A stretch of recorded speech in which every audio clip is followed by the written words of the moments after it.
நம்ம கிட்ட ஒருத்தன் தப்பா நடந்துக்கிட்டானா உடனே நாம என்ன செய்வோம்? கையை ஓங்கிட்டு அவனை அடிக்க போவோம். நாம அவங்கிட்ட அவனை விட ஒருபடி மேலா தப்பா நடந்துக்குவோம். ஆனா பெரியவங்கள்லாம் அப்படி நடந்துக்கிறது இல்ல. இன்னா செய்தாரை ஒருத்தல் அவர் நாண நன்னயம் செய்து விடல் அப்படின்னு வள்ளுவர் சொல்லியிருக்காரு இல்லையா? அதுக்கு தகுந்த மாதிரி நடந்துக்குவாங்க. பாயசித் விஸ்தாமிங்கிறவர் ஒரு பெரிய ஞானி. அவர் ஒரு நாள் ராத்திரி ரொம்ப நேரம் மசூதியில் இருந்துட்டு வீட்டுக்கு திரும்பி வந்துகிட்டு இருக்கிறார். வழியில ஒரு குடிகாரன், அவன் கையில ஒரு இசை கருவி, அதை கண்ணா பின்னான்னு மீட்டிக்கிட்டு வாய்க்கு வந்தபடியே என்னத்தையோ பாட்டுன்னு நினைச்சுக்கிட்டு பாடிக்கிட்டு அவன் பாட்டுக்கு கிடக்குறான் வழியில. அதோட இருந்தாலும் பரவாயில்ல, அந்த பக்கமா வழியில போறவங்க வர்றவங்களை எல்லாம் பார்த்து கண்ணா பின்னான்னு திட்டிக்கிட்டு இருக்கிறான், ரொம்ப வளர்க்குறான். பாயசித் பிஸ்தாமிங்கிற அந்த பெரியவர் அந்த வழியா போறார். அவனை பார்க்கிறார். அவனுடைய நிலைமைய பார்த்துட்டு பரிதாபப்படுறார். ஏன்பா இது மாதிரி எல்லாம் நடந்துக்கிற, இப்படி நடக்கலாமா அப்படின்னு ஏதோ கொஞ்சம் புத்திமதி சொல்றதுக்கு ஆரம்பிச்சார். அவனுக்கு கோபம் வந்துட்டுது. கையில வச்சிருந்த வாத்திய கருவி அதால ஓங்கி அந்த பெரியவர் தலையில ஒரு அடி கொடுத்தான். ரத்த காயம் ஏற்பட்டு போச்சு. அவன் கையில இருந்த இசை கருவியும் அடிச்ச வேகத்துல ரெண்டா உடஞ்சு போச்சு. அவ்வளவு வேகமா அடிச்சிருக்கான். இவ்வளவு தூரத்துக்கு நடந்து போச்சுல்ல, அந்த மாபெரும் ஞானி வாயை திறந்து ஒரு வார்த்தை கூட பேசல. பேசாம தலையை பிடிச்சிக்கிட்டு அவர் பாட்டுக்கு போயிட்டார். மறுநாள் அந்த பெரியவர் என்ன பண்ணார் தெரியுமா? கொஞ்சம் இனிப்பு பண்டங்கள், கொஞ்சம் பணம், இது ரெண்டையும் ஒரு ஆள் மூலமா அனுப்பி வச்சார் அந்த குடிகாரனுக்கு. அவனுக்கு ஒன்றும் புரியல. என்ன விவரம்னு விசாரிச்சான். வந்த ஆளு ஒரு கடுதாசியை நீட்டினான். அதுல விவரம் இருந்தது. ஞானி எழுதியிருக்கிறார், இதை பார்ப்பா, உங்களுடைய இசைக்கருவி உடையறதுக்கு என்னுடைய தலை காரணமா ஆயிட்டுது. அதுக்காக நான் ரொம்ப வருத்தப்படுறேன். அதுக்காக தான் பணம் அனுப்பி வச்சிருக்கேன். வேற புதுசா ஒரு இசைக்கருவி வாங்கிக்கோ. அப்புறம் இன்னொரு விஷயம், நேற்றுக்கு ராத்திரி என்கிட்ட ஏகப்பட்ட கசப்பான வார்த்தைகளை பேசினேன். இதோட அனுப்பியிருக்கிற இனிப்பு பண்டங்களை சாப்பிட்டு உன்னுடைய நாவல உள்ள கசப்பை மாத்திக்கோ அப்படின்னு அதுல எழுதப்பட்டிருந்தது. இந்த சமயத்துல அவன் குடி மயக்கத்துல இல்ல, கிழிஞ்சு போயிருந்த நேரம் அது.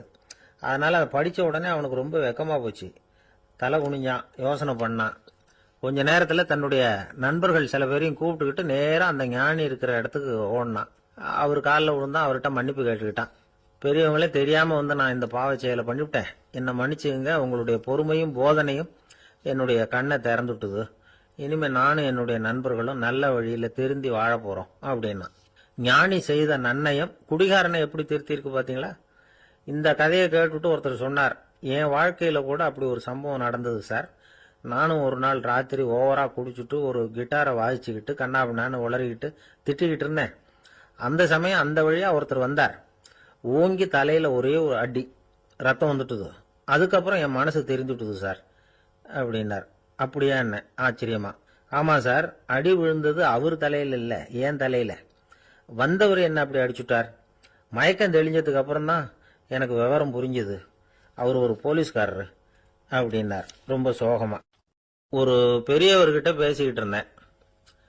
அவரு என்கிட்ட ஒரு கேள்வி கேட்டார். திருடர்கள் எத்தனை வகை தெரியுமா உனக்கு அப்படின்னார். இதுதான் அவர் கேட்ட கேள்வி. எதுக்காக என்ன பார்த்து அந்த கேள்வி கேட்டாரு தெரியல. இருந்தாலும் நான் அவருக்கு பதில் சொன்னேன். திருடர்கள்ல எத்தனையோ வகை உண்டுங்க. கார் திருடன், சைக்கிள் திருடன், முகமூடி திருடன், எப்படி சொல்லிட்டே போலாம். இருந்தாலும் என்னுடைய சிற்றறிவுக்கு எட்டின வரையில திருடர்களை 2 வகையா பிரிக்கலாம் அப்படின்னு நினைக்கிறேன். ஒன்னு ராத்திரில திருடுற திருடன், இன்னொருத்தன் பகல்ல திருடுற திருடன். அதாவது பகல் திருடன், ராத்திரி திருடன் அப்படின்னு பெரியவர் சிரிச்சார். என்ன சிரிக்கிறீங்களே என்ன? கள்வர்கள் 4 வகை அப்படின்னு ஆரம்பிச்சார். எப்படின்னு கேட்டேன். சாப்பாட்டுக்கு இல்லாம திருடுறாங்க பாருங்க, அது ஒரு வகையாம். சாப்பாட்டுக்கு இருந்தும் திருடுறாங்க பாருங்க, அது ஒரு வகையாம். இதை தவிர இன்னும் ஒரு 2 வகை திருட்டு உண்டு. அது என்னன்னா, ஆண்டவன் கிட்ட இருந்து நாம திருடுற திருட்டு. இன்னொன்னு என்னன்னா, நம்ம கிட்ட இருந்து ஆண்டவன் திருடுற திருட்டு அப்படின்னார். எனக்கு ஒன்னும் புரியல. என்ன சார் இது, ஆண்டவனையே திருடன்னு சொல்றீங்களே அப்படின்னு ஆச்சரியமா. ஆமாங்க, ஆண்டவனை கள்வன்னு சொல்றது இல்லையா? காஞ்சிபுரத்துக்கு பக்கத்துல திருக்கார்வனம் அப்படின்னு ஒரு ஊர் இருக்கு. அங்க உள்ள பெருமாளுக்கு கள்வர்னு தான் பேரு. அது மட்டும் இல்ல, திருமங்கையாழ்வார் தம்முடைய திரு நெடுந்தாண்டகத்துல கார்வனத்துள்ளாய் கல்வா அப்படின்னு தான் அழைக்கிறார் அப்படின்னு நிறைய உதாரணம்லாம் சொல்ல ஆரம்பிச்சார். அதுக்கப்புறம் அவர்கிட்ட பேசி நான் புரிஞ்சுக்கிட்ட விவரங்களை தான் நான் இப்போ உங்ககிட்ட சொல்ல போறது. அதாவது அவர் சொன்ன முதல் வகை திருடர்கள் சாப்பாட்டுக்கு இல்லாம திருடுறவங்க. இவங்கள திருத்தி போடலாம். சாப்பாட்டுக்கு இருந்தும் பணம் சேர்க்கணுங்கிற ஆசையால பொய் கணக்கெல்லாம் எழுதுறாங்க பாருங்க, அவங்க தான் 2வது வகை. 3வது வகை திருட்டு தான் மிகப்பெரிய திருட்டு. இறைவனுக்கு சொந்தமானதை நம்முடையதுன்னு நினைக்கிற திருட்டு. எது இறைவனுக்கு சொந்தமானது அப்படின்னா ஆத்மா. பகவானுக்கு சொந்தமான ஆத்மாவை நம்முடையதுன்னு நினைக்கிறது தான் அந்த மாபெரும் திருட்டு. இதுக்கு பேர் தான் ஆத்மாபகாரமா. சரி, இதுக்கு பரிகாரம் என்ன? எல்லாம் இறைவனுடையது, நமக்கு ஒன்றும் இல்லை அப்படின்னு நினைக்கிறது தான் இதுக்கு பரிகாரம். இதெல்லாம் இருக்கட்டும்.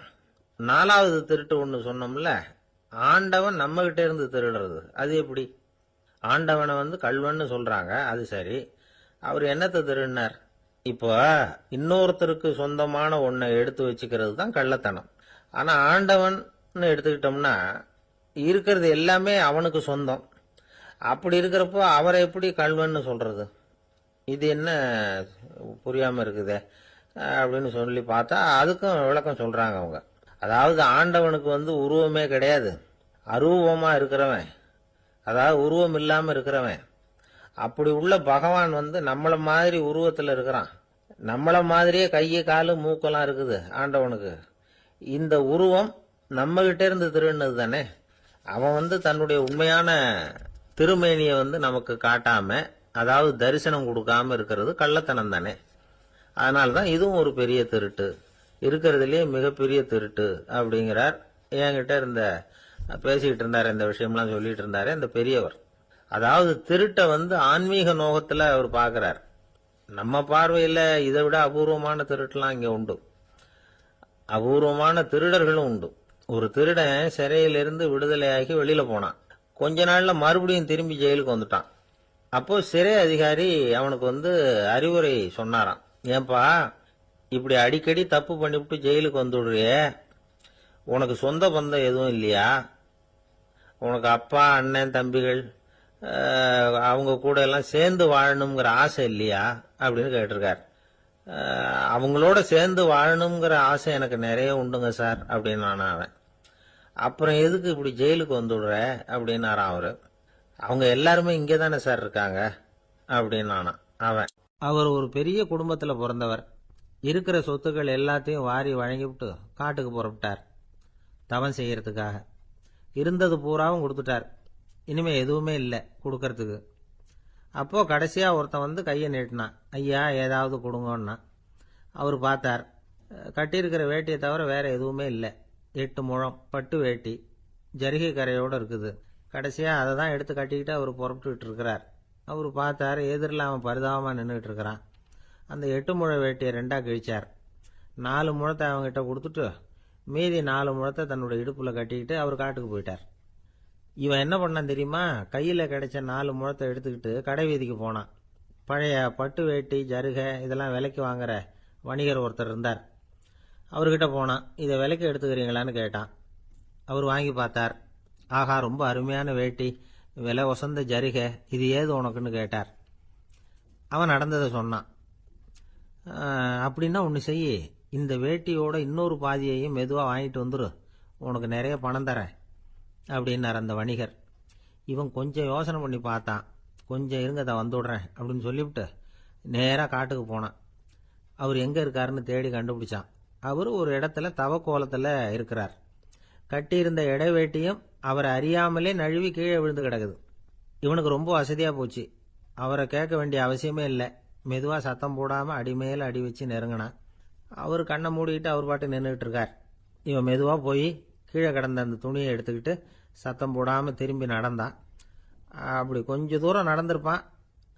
அப்படி ஓட ஆரம்பிக்கிற சமயத்தில் அவன் காலில் கீழே கிடந்த முள்ளு ஒன்று நறுக்குன்னு தைச்சு விட்டுது. வலி தாங்க முடியாமல் அம்மான்னு கத்திவிட்டான். இந்த சத்தத்தினால கண்ணை மூடி நின்றுகிட்டு இருந்த அவர் தவம் கலைஞ்சுது. மெதுவாக கண்ணை திறந்து பார்க்கறார். தன் இடையில இருந்த வேட்டி அவன் கையில் இருக்கு.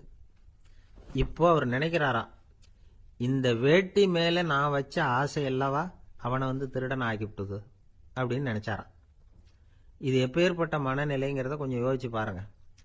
தான் ஒரு பொருள் மேல வைத்த பற்று இன்னொரு மனிதன் திருடனா ஆகிறதுக்கு காரணம் ஆயிட்டுதே அப்படின்னு நினைக்கிறார். அப்படி நினைச்ச அவர் யார் தெரியுமா? அவர் தான் மகாவீரர்.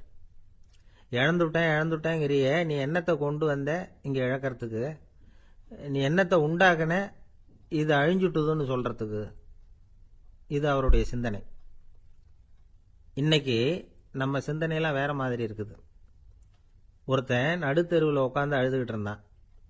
அந்த வழியா வந்தவர் கேட்டார், ஏன்பா அழற அப்படின்னு கேட்டார். 5 ரூபா சார், இந்த இடத்துல விழுந்துட்டுது, ரொம்ப நேரமா தேடுறேன், கிடைக்காது போல இருக்கு அப்படின்னா. எப்போ தொலைஞ்சுது அப்படின்னு கேட்டார். அது எனக்கு தெரியாது சார், பணத்தை தொலைச்சவன் தேடி பார்த்துட்டு போயிட்டான், நான் அவனுக்கு பின்னாடி தேட வந்தவன் அப்படின்னு சொல்லிவிட்டு மறுபடியும் தேட ஆரம்பிச்சான். என்னுடைய நண்பர் ஒருத்தர் ஆழ்ந்த சிந்தனையில் இருந்தார். என்ன யோசனை பண்றீங்கன்னு கேட்டேன். தலைவர் ஆகணும்னு பார்க்குறேன், அதுதான் என்ன வழின்னு யோசிச்சுக்கிட்டு இருக்கேன்னார். நான் கூட அது மாதிரி யோசிச்சு பார்த்தேன், அதுக்கப்புறம் அந்த யோசனையை கை விட்டுட்டேன் அப்படின்னோம். ஏன்னு கேட்டார். அதுக்கான தகுதிகள் நமக்கு இல்லைங்கிறது புரியுது. அது நமக்கு புரியறத விட நம்ம விட மற்றவங்களுக்கு நல்லா புரிஞ்சு போச்சு, அதனால பேசாம கம்முன்னு இருந்துடுறது தான் நல்லது அப்படின்னோம். தலைவர் ஆகிறதுக்கு தகுதிகள் வேற உண்டோ அப்படின்னு கேட்டார். அவர் யதார்த்தமாக தான் கேட்குறார். நாங்கள் உடனே எங்ககிட்ட இருந்த ஒரு புஸ்தகத்தை எடுத்து அவர்கிட்ட கொடுத்தோம், படித்து பாருங்கன்னு. தலைவர் ஆகிறதுக்கு என்ன வழி அப்படிங்கிறத பற்றி அதில் போட்டிருக்கிறாங்க. முதல் வழி என்ன தெரியுமா? ஒரு 4 பேர் முன்னாடி இல்லைன்னா ஒரு கூட்டத்துக்கு முன்னாடி நீங்கள் பேச போகிறீங்க. அப்போ எப்படி ஆரம்பிக்கணும்னா, உண்மையான புகழ்ச்சி, நேர்மையான பாராட்டு, இதோடு ஆரம்பிக்கணும். எடுத்ததுமே அது சரியில்லை இது சரியில்லைன்னு பேசிகிட்டு இருக்கக்கூடாது. மக்களை பார்த்து நீங்கள் தான் தப்பு பண்ணிவிட்டீங்க அப்படின்னு நேரடியாக சொல்லக்கூடாது. தவறு இருந்தாலும் அதை மறைமுகமாக ஏதாவது கதை சொல்லி அதிலிருந்து அவங்க புரிஞ்சுக்கிற மாதிரி செய்யணும். அடுத்தவங்க பண்ண தப்பு என்னன்னு அலசறதுக்கு முன்னாடி நீங்கள் பண்ணின தப்பு என்னங்கிறத பற்றியே பேசுங்க. எதுக்கும் நேரடியாக உத்தரவு போட்டுக்கிட்டு இருக்கக்கூடாது. இதை நீங்கள் செய்யணும் அப்படின்னு சொல்கிறதுக்கு பதிலாக நீங்கள் இப்படி செஞ்சால் எப்படி இருக்கும் அப்படின்னு கேள்வி மாதிரி கேட்கணுமா. இப்படி கேட்டால் அது உத்தரவு மாதிரி தெரியாதான். அடுத்தவங்க மரியாதையை காப்பாற்றுறது மாதிரி பேசணுமா. உங்கள் பேச்சு இன்னொருத்தரை அவமானப்படுத்துறது மாதிரி இருக்கக்கூடாதான். ஏண்டா இவங்கிட்ட போய் மாட்டிக்கிட்டோம்னு யாரும் நினச்சிடக்கூடாது. ஒவ்வொரு சின்ன வளர்ச்சியையும் பாராட்டணும். வெற்றி சாதாரணமாக இருந்தாலும் பாராட்டாமல் இருந்துடக்கூடாது. பாராட்டும் பொழுது தாராளமாக இருக்கணும், குறை சொல்லும் பொழுது கவனமாக இருக்கணும். வாய்க்கு வந்தபடி பேசிவிட்டா அதுக்கப்புறம் வகையாக மாட்டிக்கிட்டு முழிக்க வேண்டியிருக்கும். நீங்கள் பேசுறது இன்னொருத்தருக்கு ஒரு கௌரவத்தையும் மரியாதையும் உண்டு பண்ணுறது மாதிரி இருக்கணும். நீங்கள் பேசுறது அடுத்தவங்களுக்கு இருக்கிற கொஞ்ச நெஞ்ச மரியாதையும் எடுத்து விடுறது மாதிரி இருக்கக்கூடாது. உங்கள் பேச்சை கேட்டால் கேட்குறவங்களுக்கு ஒரு ஊக்கம் வரணும், உற்சாகம் வரணும். தவறு எதுவாக இருந்தாலும் அதை சுலபமாக திருத்திக்கலாம், சரி பண்ணிக்கலாங்கிறது மாதிரி இருக்கணும் உங்கள் பேச்சு. அடுத்தவங்களை சந்தோஷப்படுத்துங்க. உங்கள் யோசனையை கேட்டு நடந்துக்கிறதுனால அந்த சந்தோஷம் அவங்களுக்கு கிடைக்கணும். இந்த தகுதியெல்லாம் உங்ககிட்ட இருந்தால் நீங்கள் ஒரு சிறந்த தலைவராகலாம் அப்படின்னு அந்த புஸ்தகத்தில் போட்டிருக்கு. இந்த காலத்தில் தலைவர் ஆகிறதுக்கு வேற சில தகுதிகள்லாம் கூட தேவைப்படுது. ஒரு புள்ள தன்னுடைய அப்பா கிட்ட, அப்பா உன்ன மாதிரியே நானும் அரசியலில் சேரணும், தலைவர் ஆகணும்னு ஆசைப்படுறேன், இன்னையிலேருந்து எனக்கு அரசியல் பாடம் கற்றுக் கொடு அப்படின்னு கேட்டிருக்கான். அவரும் சரின்னு சொல்லிவிட்டு ஒரு பெரிய ஏணியை எடுத்துகிட்டு வந்தாராம். ஒரு செவுத்தில் சாத்தினார். இந்த ஏணியில் ஏறி உயர போய் அங்கே பரன் மேலே இருக்கிற ஒரு புத்தகத்தை எடுத்துகிட்டு வாடான்னு இருக்கார். மகனை பார்த்து, அப்பா ஏணி ரொம்ப உயரமாக இருக்குது, நீ ஜாக்கிரதையாக அதை பிடிச்சிக்கோ, நான் ஏறி போகிறேன் அப்படின்னு. நான் பையன் பயப்படாத நான் பார்த்துக்கிறேன்னார் அப்பா. பையன் ஏணியில் ஏறினா உச்சிக்கு போனதும் அப்பா கையை எடுத்துட்டார். ஏணி அப்படியே சரிஞ்சுட்டுது. பையன் பொத்துன்னு கீழே விழுந்துட்டான். இடுப்பை பிடிச்சிக்கிட்டே எழுந்திரிச்சான். என்னப்பா இது, இப்படி என்னை ஏற விட்டுட்டு கையை விட்டுட்டியே, இப்படி கைவிடலாமா அப்படின்னு கத்தியிருக்கான். அப்பா நிதானமாக சொன்னாராம், அவசரப்படாதேப்பா, அரசியலில் இதுதான் முதல் பாடம், பெத்த அப்பனா இருந்தாலும் அவனை நம்பாதே அப்படின்னு உபதேசம் பண்ணான். ஒருத்தர் சிகரெட்டும் கையுமா வந்தார். சார், இந்த புகைப்பிடிக்கிற பழக்கத்தை நிறுத்தி போடணும்னு தான் பார்க்குறேன், முடியலேன்னார். புகைப்பிடிக்கிறத நிறுத்துறது ரொம்ப சுலபம் சார் அப்படின்னார் இன்னொருத்தர். எப்படி சொல்றீங்கன்னு கேட்டார் அவர். நான் கூட ஏற்கனவே 10 தடவை அந்த பழக்கத்தை நிறுத்தி இருக்கிறேன் சார் அப்படின்னார் இவர். இதுலேருந்து என்ன தெரியுது? புகைப்பழக்கத்தை திடீர்னு விட்டு விடுறதுங்கிறது ரொம்ப கஷ்டம்னு தெரியுது. இருந்தாலும் இது சம்பந்தமான ஆராய்ச்சி, அனுபவம், இது ரெண்டையும் அடிப்படையாக வச்சு சில வழிமுறைகளை சொல்கிறாங்க. அதாவது புகைப்பிடிக்கிறத நிறுத்துறதுக்கு 10 வழிகள் உண்டு அப்படின்னு சொல்கிறாங்க. அது என்னங்கிறத தெரிஞ்சுக்கிட்டா உபயோகப்படுதான்னு பார்க்கலாமே. முதல் கருத்து என்னன்னா, கொஞ்ச நாளைக்கு புகைப்பிடிக்கிற நண்பர்களை விட்டு விலகி இருக்கணும். இதனால புகைப்பிடிக்கிற ஆசை குறையும். அந்த பழக்கத்தை மறுபடியும் ஆரம்பிக்கப்படாதுங்கிற எண்ணம் உறுதிப்படும். ரெண்டாவது கருத்து, புகைப்பிடிக்கிறதை எதிர்த்து தீவிரமா பிரச்சாரம் செய்ய ஆரம்பிச்சிடணும். அது அடுத்தவங்களுக்கும் உபயோகப்படும், உங்களுக்கும் உபயோகப்படும். உங்க உள்ளுணர்வை அது தூண்டும், உங்களை உறுதி கொள்ள வைக்கும். மூன்றாவது கருத்து என்னன்னா, தினமும் 2 தடவை குளிக்கணும். எப்படி தெரியுமா? முதல்ல வெது வெதுப்பான தண்ணீர், அப்புறம் குளிர்ந்த தண்ணீர், இப்படி மாறி மாறி குளிக்கணுமா. நாலாவது கருத்து, உடற்பயிற்சிகள் செய்யணும். மூச்சு வாங்குற மாதிரியான பயிற்சிகள் ரொம்ப நல்லதான். பிராணாயாமம் அப்படிங்கிற மூச்சு பயிற்சி ரொம்ப நல்லதுங்கிறாங்க. அப்புறம் ஐந்தாவது கருத்து, சாப்பாடு மிதமா இருக்கணும், சீரா இருக்கணும். பச்சை காய்கறிகள், பழங்கள் சாப்பாட்டில் சேர்த்துக்கலாம். அடிக்கடி கொஞ்சம் கொஞ்சமாக சாப்பிட்டு ரத்தத்தில் சர்க்கரையின் அளவை பராமரிக்கணும். இது நரம்புகளை அமைதிப்படுத்தும். ஆறாவது கருத்து என்னன்னா, ரொம்ப நேரம் பசியோடு இருக்கக்கூடாது. புகைப்பிடிக்கிறத நிறுத்த முயற்சி செய்யும் பொழுது எடை குறைப்பு நடவடிக்கைகளை மேற்கொள்ளக்கூடாது. ஏழாவது கருத்து, காப்பி, தேநீர், மதுபானம், அப்புறம் போதைப் பொருள்கள் கலந்த உணவுகள் இதெல்லாம் வேணாம். புகைப்பிடிக்கிறத அதெல்லாம் ஊக்கப்படுத்தும். கடுகு, மிளகு, அப்புறம் காரமான பொருள்களை தவிர்க்கணும். உப்பு அளவை குறைக்கணும். தினமும் 10 குவளை தண்ணீராவது குடிக்கணும். வெறும் தண்ணி புகைப்பிடிக்கிற ஆவலை தணிக்குதான். எட்டாவது கருத்து, கையில் சிகரெட்டு, புகையில ஏதாவது இருந்தால் உடனே தூக்கி எறிஞ்சிருங்க. அது கையில் இருக்கிற வரைக்கும் புகைப்பிடிக்கிற ஆசை வந்துக்கிட்டே இருக்கும். ஒன்பதாவது கருத்து என்னன்னா, இறை நம்பிக்கை உள்ளவங்க புகைப்பிடிக்கிற எண்ணம் வர்றப்போவெல்லாம் பிரார்த்தனை செய்ய ஆரம்பிச்சுடலாம். 10வது கருத்து, உங்களுக்கு ரொம்பவும் வேண்டியவங்க யாரோ அவங்க கிட்ட எல்லாம் நீங்க புகைப்பிடிக்கிறத நிறுத்தி விட்டதா சொல்லிவிடுங்க. இந்த 10 வழிகளையும் கடைபிடிக்க ஆரம்பிச்சுட்டா புகைப்பிடிக்கும் பழக்கத்தை நிறுத்தி விடலாம் அப்படின்னு சொல்றாங்க அனுபவப்பட்டவங்க. முயற்சி பண்ணி பார்க்கலாம். ஒரு முக்கியமான இடத்துல நின்றுகிட்டு இருந்தார் ஒருத்தர். அங்க இன்னொருத்தர், ஏன் சார் இந்த இடத்துல சிகரெட் பிடிக்கலாமா அப்படின்னு அனுமதி கேட்டார். இந்த இடத்துல சிகரெட் பிடிக்க கூடாதுங்க அப்படின்னாரு இவர். நீங்க இப்படி சொல்றீங்க, ஆனா இந்த இடத்துல கீழே நிறைய சிகரெட் துண்டுகள் கிடக்குதே, அவங்கெல்லாம் யாரு? அவங்கெல்லாம் உங்க மாதிரி என்கிட்ட அனுமதி கேட்காதவங்க அப்படின்னாராம் இவர். அள்ள அள்ள குறையாதது அட்சய பாத்திரம், அது நமக்கு தெரியும், கேள்விப்பட்டிருக்கிறோம். ஆனா போட போட நிரம்பாத ஒரு பாத்திரம் உண்டு. அது என்ன தெரியுமா? நம்மள பல பேர்கிட்ட அந்த பாத்திரம் உண்டு. அதுதான் பேராசை அப்படிங்கிற பாத்திரம். அதை நிறைவு செய்யவே முடியாது. பேராசையை பத்தி சுஃபி இலக்கியத்துல ஒரு பிரபலமான கதை உண்டாம். அதை ஒரு பெரியவர் எடுத்து சொல்லியிருக்கிறார். ஒரு மன்னர் நகர்வலம் போயிட்டு இருக்கார். ஒரு பிச்சைக்காரன் மன்னர் எதிரில் வரான். பிச்சை போடுங்கிறான். என்னுடைய அமைதியை கெடுக்காதே போங்கிறார் மன்னர். அவன் சிரிக்கிறான். அரசே, உங்களுடைய அமைதி கெடக்கூடிய நிலையில் இருந்தா அதுக்கு பேர் அமைதியே கிடையாது அப்படின்னு நானா. எதிரில் நிக்கிறது வெறும் பிச்சைக்காரன் இல்லை, யோகி அப்படிங்கிறத மன்னர் புரிஞ்சுக்கிட்டார். துறவியே, உங்களுக்கு என்ன வேணும்னாலும் கேளுங்க, கொடுக்குறேன்னாரா. அந்த துறவி மறுபடியும் சிரிக்கிறார். அரசே, உங்களால் முடியாததையெல்லாம் கொடுக்க முடியும்னு சத்தியம் செய்யாதீங்க அப்படின்னார். மன்னருக்கு கோபம் வந்துட்டுது. என்ன இவர் இப்படி சொல்றாரு அப்படின்னு நினைச்சார். நகர்வலத்தை பாதியிலேயே நிறுத்தினார். வாங்க அரண்மனைக்குன்னார். துறவியை அழைச்சிக்கிட்டு அரண்மனைக்கு வந்துட்டார். துறவி தன்கிட்ட இருந்த பிச்சை பாத்திரத்தை நீட்டினார். இது நிறைய எனக்கு பொற்காசுகள் வேணும் அப்படின்னாராம். அவ்வளவுதானா, இது ஒரு பெரிய காரியமா அப்படின்னு கையை தட்டினாராம் மன்னர். ஒரு பெரிய தாம்பாளம் நிறைய பொற்காசுகள் சேர்ந்தது. அதை அள்ளி போட்டார். போட போட அந்த பிச்சை பாத்திரம் நிரம்பவே இல்லை. பொற்காசுகள் போட போட அவ்வளவையும் உள்ள வாங்கிக்கிட்டே இருக்குது. அரசாங்க கஜானாவே காலி ஆயிட்டுது. மூட்டை மூட்டையா பொற்காசுகளை கொட்டி பார்த்துட்டாங்க. அது முழுங்கிக்கிட்டே இருக்குது. கடைசி வரைக்கும் அந்த பிச்சை பாத்திரம் நிரம்பவே இல்லை. அரசர்கிட்ட இருந்த கர்வம் போயிட்டுது. அப்படியே பொத்துன்னு துறவி காலில் விழுந்தார். அப்போ அந்த துறவி சொன்னாராம், மன்னா, இந்த பிச்சை பாத்திரத்தை உங்களால மட்டும் இல்லை, வேற யாராலையும் நிரப்ப முடியாது. அதுக்கு என்ன காரணம்னா, இது சாதாரண பிச்சை பாத்திரம் இல்லை, பேராசைகளோட வாழ்ந்து செத்துப்போன ஒரு மனிதனின் மண்டை ஓடுது அப்படின்னாராம். பாருங்க, இதுதான் அந்த சுஃபி இலக்கிய கதை. செத்த பிறகும் நிறைவு இல்லைன்னா அது எப்பேற்பட்ட பேராசையா இருக்கும்னு யோசிச்சு பார்த்துங்க.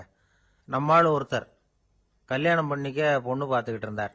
அழகு, அறிவு, படிப்பு எதுவும் தேவையில்லை, பணம் மட்டும் இருந்தா போதும் அப்படின்னு பார்க்குறவங்க கிட்ட எல்லாம் சொல்லி வச்சார். ரொம்ப நாளைக்கு அப்புறம் ஒரு பணக்காரர் கிடைச்சார்.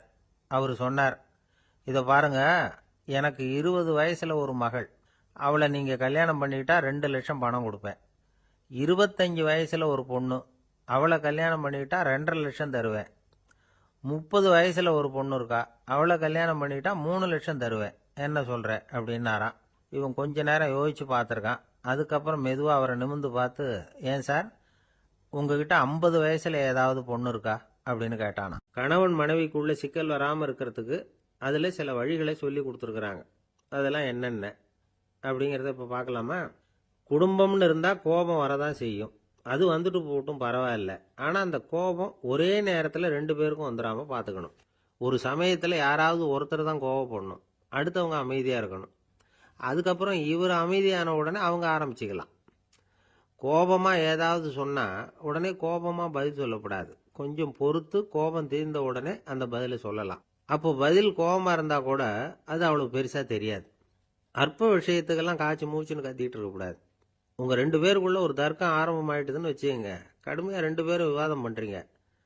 உங்கள ஒருத்தர் இதுல ஜெயிக்கணும்னா அது நீங்களா இருக்க வேணாம், அடுத்தவங்க ஜெயிக்கிறதுக்கு நீங்க துணையா இருங்களேன். அப்படின்னா நீங்க கொஞ்சம் விட்டு கொடுக்கணும், அவ்வளவுதான். ஏதாவது குத்தம் சொல்லணுமா, செஞ்ச தப்ப சுட்டி காட்டணுமா, விமர்சனம் பண்ணணுமா, பண்ணுங்க, வேணான்னு சொல்லல. ஆனா சொன்னதை அப்படி சொல்றத கொஞ்சம் அன்பா இதமா சொல்லுங்க. எப்போ நடந்த தவறுகளை எல்லாம் இப்போ போய் மறுபடியும் ஞாபகப்படுத்திட்டு இருக்க வேண்டாம். நான் அப்பவே சொன்னேன் இந்த புடவை வேணாம்னு, நீங்க தான் கேட்கல, இப்போ பாருங்க கிழிஞ்சு போச்சு இப்படின்னு கத்துனாங்க ஒரு அம்மா. எப்போ சொன்னீங்கன்னு கேட்டா ஒரு 10 வருஷத்துக்கு முன்னாடி தீபாவளி சமயத்துல அப்படிங்கிறாங்க. அது என்ன இன்னும் அப்படியே புதுசாகவா இருக்கும்? உங்களுக்கு அவர் தான் பெருசு, அவருக்கு நீங்க தான் பெருசு. அதை விட இந்த உலகத்துல வேற எதுவும் முக்கியம் இல்லைன்னு நினைக்கணும். நீ தான் என்னுடைய உலகம்னு எத்தனை தடவை சொல்லியிருப்பீங்க? அதெல்லாம் வெறும் வசனமா போயிடக்கூடாது. ஏதாவது ஒரு பிரச்சனையை பத்தி கடுமையா விவாதம் பண்ணிட்டு இருக்கீங்க, அதை அப்படியே பாதியில விட்டுட்டு படுக்கைக்கு போயிடக்கூடாது. சொச்சத்தை நாளைக்கு பேசிக்கலாம்னு. அப்படி போனா தூக்கம் வராது. பிரச்சனையை ஒரு முடிவு பண்ணிக்கிட்டு அதுக்கப்புறமா தூங்க போகணும். ஒரு நாள்ல ஒரு தடவையாவது உங்க ஜோடியை பாராட்டி நல்ல விதமா கனிவா ஒரு வார்த்தை சொல்லணும் அப்படின்னு தீர்மானம் பண்ணீங்க. ஏதாவது தப்பு பண்ணிவிட்டீங்கன்னா பரவாயில்ல, அதை ஒத்துக்கிறதுக்கும் மன்னிப்பு கேட்கறதுக்கும் தயாரா இருக்கணும். அது ஒன்றும் கேவலம் கிடையாது. வீட்டுக்குள்ள தானே கேட்க போறீங்க, வெளியில யாருக்கு தெரிய போகுதோ? எப்படியோ உங்களுக்குள்ள ஒரு சமரசம் ஆனா சரிதான். ஒரு தகராறுன்னு எடுத்துக்கிட்டா குறைஞ்சபட்சம் அதுக்கு 2 பேர் தேவை. தனியாவே உட்காந்துக்கிட்டு நான் இப்ப தகராறு பண்ணிட்டு இருக்கிறேன் அப்படின்னு யாரும் சொல்ல முடியாது. 2 பேர் தகராறு பண்றாங்கன்னா பொதுவா அந்த 2 பேர்ல யாரு அதிகமா பேசுறாங்களோ அவங்க பேர்ல தான் தப்பு இருக்கும். அதை மனசுல வச்சுக்கணும். இதெல்லாம் தான் அந்த புத்தகத்துல போட்டிருக்கிற வழிமுறைகள். இவ்வளவும் சரியா வரலன்னா அப்புறமா சொல்லுங்க, வேற புத்தகம் ஏதாவது இருக்கான்னு தேடுவோம். அமெரிக்க ஜனாதிபதி ஆப்ரஹாம் லிங்கன் ஒரு நாள் தன்னோட கோச்சு வண்டியில தலைநகரான வாஷிங்டனுக்கு போயிட்டு இருக்கிறார். கோச்சு வண்டி ஒரு சாலையில போயிட்டு இருக்கு. அந்த சாலைக்கு ஒரு பக்கத்துல பயங்கரமான சதுப்பு நிலம். சதுப்பு நிலம்னா அது புதைகுழி, புதை மணல்ங்கிறோம்ல, அது மாதிரி. அந்த சதுப்பு நிலத்துல யாராவது மாட்டிக்கிட்டா அவ்வளவுதான், ஆளை கொஞ்சம் கொஞ்சமா உள்ள அமுக்கிவிடும். தப்பிச்சு கரையேறது கஷ்டம். அப்படிப்பட்ட நிலம் அது. ஆப்ரஹாம் லிங்கன் ஏதோ ஒரு முக்கியமான அரசாங்க வேலையா போயிட்டு திரும்பி வந்துகிட்டு இருக்கிறார். அதனால அந்த சமயத்துல அவர் விலை உசந்த ஆடைகளை அணிஞ்சிருக்கிறார். அப்படி அவர் அந்த கோச்சு வண்டியில வந்துகிட்டு இருக்கிறாரு. அந்த சமயத்துல ஒரு காட்சி அவர் கண்ணுல பட்டுட்டுது. என்ன தெரியுமா? ரோட்டுக்கு பக்கத்துல இருந்த சதுப்பு நிலத்துல ஒரு இளம் பன்றி குட்டி சிக்கிக்கிட்டு தவிச்சுக்கிட்டு இருக்குது. பரிதாபமா கத்திக்கிட்டு இருக்குது. அதை பார்த்தார் லிங்கன். அவருக்கு என்ன மாதிரி ஆயிட்டுது. உடனே வண்டியை நிறுத்த சொன்னார். கீழே இறங்கினார். தன்னோட விலை உசந்த ஆடைகளை பத்தி லட்சியம் பண்ணவே இல்லை. தனக்கே ஆபத்து வரலாம்ங்கிறத பத்தியும் கவலைப்படல. தான் ஒரு குடியரசுத் தலைவருங்கிறத பத்தியும் அவர் நினைச்சு பார்க்கல. நேரா அந்த சதுப்பு நிலம் பக்கமா போனாரு. அந்த சேத்துல இறங்கி பன்றிக்குட்டியை காப்பாத்தி கரைக்கு கொண்டுட்டு வந்து சேர்த்துட்டார். அதுக்கப்புறம் நிம்மதியா கோச்சு வண்டியில ஏறி வெள்ள மாளிகைக்கு வந்து சேர்ந்தார். ட்ரெஸ், உடம்பு பூரா சேறு சகதி. பாக்குறவங்களுக்கெல்லாம் ஆச்சரியமா போச்சு. அவங்களுக்கு ஒன்றும் புரியல. இவர் நேரா ட்ரெஸ்ஸு மாத்திக்கிறதுக்காக போனாரு. கோச்சு வண்டி ஓட்டிட்டு வந்தவன் கிட்ட போய் எல்லாரும் கேட்டாங்க என்ன ஆச்சு அப்படின்னு. அவர் வர்ற வழியில நடந்த விவரத்தை சொன்னார். ஆப்ரஹாம் லிங்கனுடைய இந்த இறக்க குணத்தை எல்லாரும் பாராட்டினாங்களாம், புகழ்ந்தாங்களாம். ஆனா இதுக்கு லிங்கன் என்ன பதில் சொன்னார் தெரியுமா? தயவு பண்ணி இந்த புகழ்ச்சியான பேச்சையெல்லாம் ஒதுக்குங்க, அதெல்லாம் வேணாம். அந்த சின்ன பிராணி சகதியில மாட்டிக்கிட்டு துடிச்சுக்கிட்டு இருந்தது. அதை பார்த்தேன். உடனே என்னுடைய இதயத்துல ஒரு முள்ளு தைச்சது மாதிரி ஒரு உணர்வு. அந்த முள்ளை பிடுங்கி எறிஞ்சேன், அவ்வளவுதான். உண்மையில அந்த பிராணிக்கு நான் உதவினேங்கிறத விட எனக்கு ஏற்பட்ட இன்னலை போக்கிட்டேன் அப்படிங்கிறது தான் உண்மை. அதுதான் பொருத்தம். அப்படி இருக்கிறப்போ இதில் புகழறதுக்கு என்ன இருக்குது அப்படின்னாராம் ஆபிரகாம் லிங்கன். எவ்வளவு யதார்த்தமான வார்த்தைகள் பாருங்க. இந்த காலத்தில் நம்மளையும் பல பேர் அப்படி உண்டு. நீச்சல் தெரியாத ஒரு ஆள் தண்ணியில் இறங்கிட்டான். தண்ணி ஆழம்ங்கிறது அப்புறமா தான் தெரிஞ்சுது. தத்தளிக்க ஆரம்பிச்சுட்டான். வாழ் வாழ்னு கத்துறான். கரையில் நின்றுட்டு இருந்த ஒருத்தர் இதை பார்த்தார். உடனே அவருக்கு இதயத்தில் முள்ளு தைச்சது மாதிரி ஒரு உணர்வு. உடனே குபீர்னு தண்ணியில் பாஞ்சார். அவரை காப்பாற்றி கரைக்கு கொண்டுட்டு வந்து சேர்த்தார். இதை பார்த்துக்கிட்டு இருந்த இன்னொருத்தர் காப்பாற்றின அந்த ஆளை பாராட்டி புகழ்ந்தார். என்ன புகழாதீங்க சார் அப்படின்னார் அவர். ஏன்னு கேட்டார் இவர். நான் அந்த ஆளை ஏன் காப்பாற்றினேன் தெரியுமா? அவன் நேற்றுக்கு என்கிட்ட 300 ரூபா கடன் வாங்கியிருக்கிறான். இவன் தண்ணியில் போட்டான்னா நான் கொடுத்த கடனும் தண்ணியில் போடும். அதனால தான் விழுந்து காப்பாற்றினேன் அப்படின்னா அந்த ஆள். ஒருத்தர் இருக்கார், நல்ல உத்தியோகத்தில் தான் இருக்கிறார். ஆனால் எப்போ பார்த்தாலும் முகத்தை வெறுப்பாக வச்சிருப்பார். அப்படியே வருவார் போவார். ஏன் சார் இப்படி இருக்கிறீங்க அப்படின்னு விசாரித்தோம். ஏன்டா இந்த வேலைக்கு வந்தோம்னு இருக்கு சார் அப்படின்னார். உங்கள் வேலை உங்களுக்கு பிடிக்கலையா அப்படின்னு கேட்டோம். இல்லைன்னார். இப்படிப்பட்டவங்க வெற்றிகரமான வாழ்க்கை வாழ முடியாது. இது நிபுணர்கள் கருத்து. வேலையை நேசிக்க தெரிந்தவர்கள் வெற்றி பெறுவார்கள் அப்படிங்கிறாங்க அவங்க. எந்த துறையாக இருந்தாலும் சரி, அந்த துறையில் வெற்றிகரமாக இருக்கிறவங்கள விசாரித்து பாருங்கள். எனக்கு என்னுடைய வேலை ரொம்ப பிடிக்கும் அப்படின்னு சொல்கிறவங்களா தான் இருப்பாங்க. அப்படி இருந்தால் தான் அது வெற்றிகரமாக இருக்க முடியுது அவங்களால. ஒருத்தனுக்கு பிடித்தமான பொழுதுபோக்கே அவனுடைய தொழிலாக இருந்துட்டுதுன்னா அவனை மாதிரி கொடுத்து வச்சவன் வேற யாரும் இல்லை அப்படிங்கிறார் பெர்னாட் ஷா. ஒரு தடவை மன்னர் ஹுமாயூன் உயிரை தண்ணீர் மொண்டு ஊற்றுகிற தொழிலாளி ஒருத்தர் காப்பாற்றினாராம் அந்த ஹுமாயூன் உயிரை. உடனே மன்னர் கேட்டிருக்கார், உனக்கு என்ன வேணும்னாலும் கேளு தரேன், உயர் பதவி வேணுமா அப்படின்னு கேட்டாராம். மன்னா, மக்களின் தாகம் தீர்க்கக்கூடிய இந்த பணியை விட உயர்ந்தது உண்டா அப்படின்னாராம் அந்த தொழிலாளி.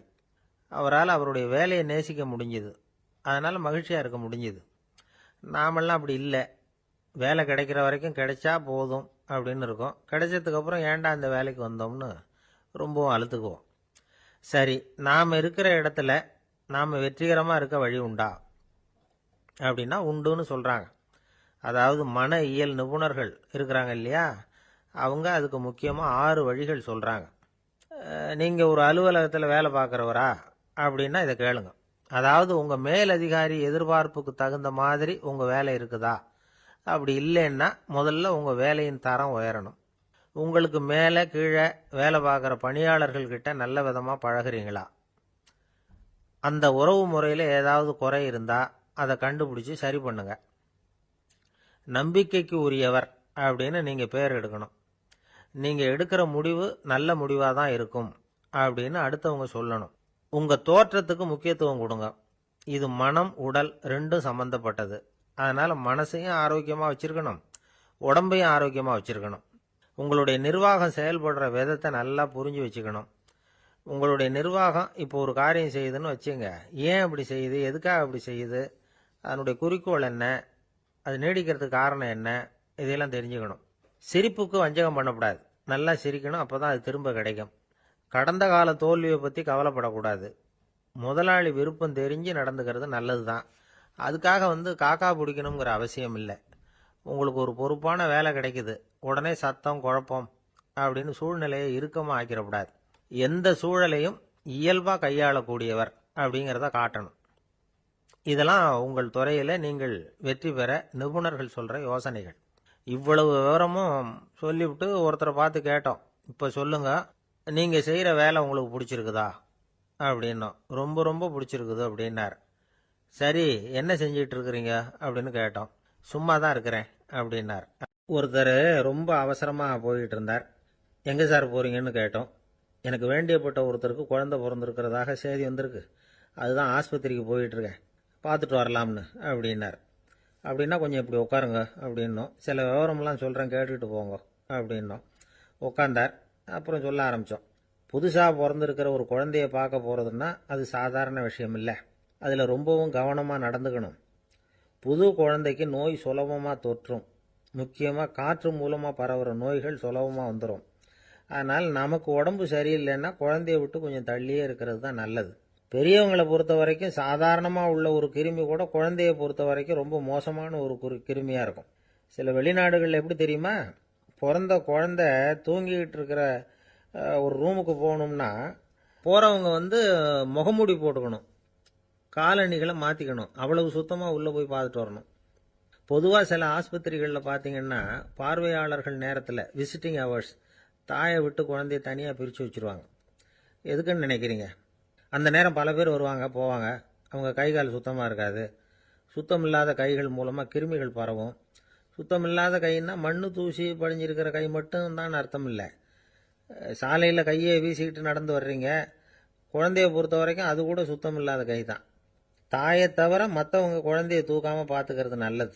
தாய் கூட அளவோட கொஞ்சிறதோடு நிறுத்திக்கணும். புதுசாக ஒரு குழந்தைய பெற்றிருக்கிற பொண்ணுக்கிட்ட மற்ற தாய்மார்கள் ஏதாவது சொல்லிக்கிட்டே இருப்பாங்க. குழந்தைய அப்படி வளர்க்கணும் இப்படி வளர்க்கணும் அப்படின்னு ஏதாவது அட்வைஸ் பண்ணிக்கிட்டே இருப்பாங்க. இப்படி ஓவராக அறிவுரை பண்ணுறது அந்த பொண்ணை குழப்பி விட்டுரும். அதனால் அப்படிலாம் பண்ணக்கூடாது. அந்த பெண்ணே ஏதாவது கேட்டால் கூட டாக்டர் சொல்ல வேண்டிய விவரங்களை எல்லாம் நாமே சொல்லிகிட்டு இருக்கக்கூடாது. புதுசாக பிறந்திருக்கிற குழந்தைய மட்டும்தான் இப்படி பார்க்கணும்னு இல்லை. ஒரு நோயாளி குழந்தைய பார்க்க போகிறதுனா கூட ரொம்ப எச்சரிக்கையாக தான் நடந்துக்கணும். ஒரு தின்பண்டமோ விளையாட்டு சாமானோ அந்த குழந்தைக்கு நாம் வாங்கிட்டு போகிறதா வச்சுக்குவோம். அதை நேராக கொண்டுகிட்டு போய் அந்த குழந்தைகிட்டே கொடுக்கக்கூடாது. அதோட அப்பா அம்மா கிட்ட ரகசியமாக கொடுக்கலாம். அவங்க முடிவு பண்ணட்டும் குழந்தைகிட்ட அதை கொடுக்கலாமா வேண்டாமாங்கிறத. அவங்களுக்கு தான் தெரியும் அதோட மனசும் உடம்பும். உங்கள் அக்கறையை காட்டுறதா நினச்சிக்கிட்டு குழந்தை வாயில் எதையும் கொண்டுட்டு போய் போடாதீங்க. போகிறப்போ உங்கள் வீட்டு குழந்தையும் அழைச்சிட்டு போகாதீங்க. இது நோயை வாங்கிட்டு வந்துடும், அல்லது புதுசாக ஒரு நோயை அதுக்கிட்ட கொடுத்துட்டு வந்துடும். என்னதான் உங்களுக்கு பழக்கமான குழந்தையா இருந்தால் கூட அதுக்கு விருப்பம் இல்லைன்னா பேசக்கூடாது. அங்கே போய் அவங்க பள்ளிக்கூடத்தை ஞாபகப்படுத்திகிட்டு இருக்கக்கூடாது. நோயில் இருக்கிறப்ப ஸ்கூலை பற்றி பேச அது விரும்பாது. ஆஸ்பத்திரியை விட்டு வெளியில் புறப்படுறப்போ குழந்தைகிட்ட சொல்லணும்னு அவசியம் இல்லை. அதோட அப்பா அம்மா கிட்ட சொல்லிவிட்டு புறப்பட்டா போதும், குழந்தை கோபிச்சிக்காது. சமூக சம்பிரதாயத்தை பற்றி அது கவலைப்படுறதில்லை. இப்படி எல்லா விவரமும் நம்ம எதிரில் உட்காந்துருந்தவங்க கிட்ட சொல்லி முடித்தோம். ரொம்ப நன்றி சார் அப்படின்னு சொல்லிவிட்டு அவர் புறப்பட்டார். குழந்தைங்க கொஞ்சம் வளர்கிற வரைக்கும் தான் நாம் எச்சரிக்கையாக இருக்கணும்னு இல்லை, வளர்ந்த பிறகு இன்னும் எச்சரிக்கையாக இருக்கணும். ஒரு பையன் பள்ளிக்கூடத்துலேருந்து திரும்பி வீட்டுக்கு வந்தான். முகம் பூரா நகத்தால் கீறி இருந்தது. அப்பா பார்த்து பயந்துட்டார். யாருடா உன்னை இப்படி பண்ணது அப்படின்னார். என் கூட படிக்கிற இன்னொரு பையன்னா. நாளைக்கு உன் கூட பள்ளிக்கூடத்துக்கு வர்றேன், நீ எனக்கு அவனை அடையாளம் காட்ட முடியுமான்னார். அது ரொம்ப சுலபம் நான் பையன். எப்படின்னார் அப்பா. அவன் காதில் ஒன்று கையோடு எடுத்துகிட்டு வந்திருக்கிறேன், இதோ என் பையில தான் வச்சுருக்கேன் அப்படிங்கிறான் அந்த பையன். ஒரு தெருவில் சில சிறுவர்கள் விளையாடிக்கிட்டு இருந்தாங்க. ஏதோ ஒரு உயரமான கல்லை நடுத்தெருவில் வச்சு அதை சுற்றி சுற்றி ஓடி வந்துக்கிட்டு இருக்கிறாங்க. அது என்ன விளையாட்டோ அவங்களுக்கு தான் தெரியும். கொஞ்ச நேரம் அப்படி விளையாடிக்கிட்டு இருந்தவங்க விளையாடி முடிச்சதும் அந்த கல்லை நடுத்தெருவில் அப்படியே விட்டுட்டு அவங்கவுங்க வீட்டுக்கு ஓடி போட்டாங்க. அதுக்கப்புறம் அந்த வழியாக 2 பெண்கள் பேசிக்கிட்டே வந்தாங்க. பேச்சு சுவாரஸ்யத்தில் நடுத்தெருவில் இருந்த அந்த கல்லை கவனிக்கல. காலில் இடிச்சுட்டுது, லேசாக ரத்தம் வந்துட்டுது, வலி தாங்கலை. காலில் இடிச்சுக்கிட்ட பொண்ணு திட்ட ஆரம்பிச்சுட்டுது. வர வர ஊர் உலகம் ரொம்ப கெட்டு போச்சு, யாருக்கும் பொறுப்பே கிடையாது பாரு, இப்படி நடுத்தருவில் பொறுப்பு இல்லாமல் இப்படி கல்லை போட்டு வச்சிருக்கிறாங்களே, இது நியாயமா அப்படின்னு சொல்லி இந்த சமூகத்தை கடுமையாக விமர்சனம் பண்ணிக்கிட்டு அவங்க போயிட்டாங்க. கொஞ்ச நேரம் கழித்து ஒரு வாலிபன் அந்த வழியாக வந்தான். அந்த கல்லை பார்த்தான், நின்னான். ஒரு நிமிஷம் யோசனை பண்ணான், என்ன பண்ணலாம்னு பார்த்தான். தன்னுடைய வீரத்தையும் பலத்தையும் காட்டணும்னு நினைச்சான். பின்னாடி போனான். அப்புறம் வேகமாக ஓடி வந்து ஒரு சின்ன ஹை ஜம்ப் அப்படியே துள்ளி குதிச்சான். துள்ளி குதிச்சு தாண்டி அந்த பக்கமாக போய் விழுந்தான். அப்படியே விசில் அடிச்சுக்கிட்டு அவன் பாட்டுக்கு நடந்து போகிறான். அடுத்தபடியாக ஒரு காதல் ஜோடி அந்த வழியாக வந்தது. நடுத்தெருவில் கல் கண்ணில் பட்டது. அவங்க 2 பேரும் ரொம்ப நெருக்கமாக சேர்ந்து வந்துக்கிட்டு இருக்கிறாங்க. நடுவில் கல் இருக்கிறதுனால கொஞ்ச நேரம் 2 பேரும் விலகி மறுபடியும் இந்த பக்கம் வந்து சேர்ந்து போகணும். கொஞ்ச நேரம் நாம் பிரிய வேண்டி இருக்குதே அப்படின்னு வருத்தத்தோட முணுமுணுத்துக்கிட்டே இந்த பக்கம் வந்தாங்க. அதுக்கப்புறம் வழக்கம் போல சேர்ந்து அவங்க பாட்டுக்கு எதிர்காலத்தை பற்றி கற்பனை பண்ணிக்கிட்டே போயிட்டாங்க. கடைசியாக அந்த வழியாக பார்வை இல்லாத ஒருத்தர் வந்துக்கிட்டு இருக்கார். அவர் கையில் வழக்கமாக வச்சிருக்கிற அந்த ஊன்றுகோல், கையில் இருக்கிற அந்த ஊன்றுகோலால் தனக்கு முன்னாடி அப்படியும் இப்படியும் அப்படியே தட்டிக்கிட்டு பார்த்துக்கிட்டே அவர் மெதுவாக நடந்து வந்துக்கிட்டு இருக்கிறார். வழியில் இருக்கிற அந்த கல் தட்டுப்பட்டுது. உடனே நடுத்தெருவில் ஒரு கல் இருக்குங்கிறத அவர் புரிஞ்சுக்கிட்டார். உடனே குனிஞ்சார், அந்த கல்லை தடவி பார்த்து எடுத்தார், தெரு ஓரமாக கொண்டுட்டு போய் போட்டார். அதுக்கப்புறம் அவர் பாட்டுக்கு அவர் வழியில் நடந்து போனார். இப்போ இதில் பல பேர் வந்தாங்க போனாங்க. இவங்களில் பார்வை உள்ளவங்க யார், பார்வை இல்லாதவங்க யார்?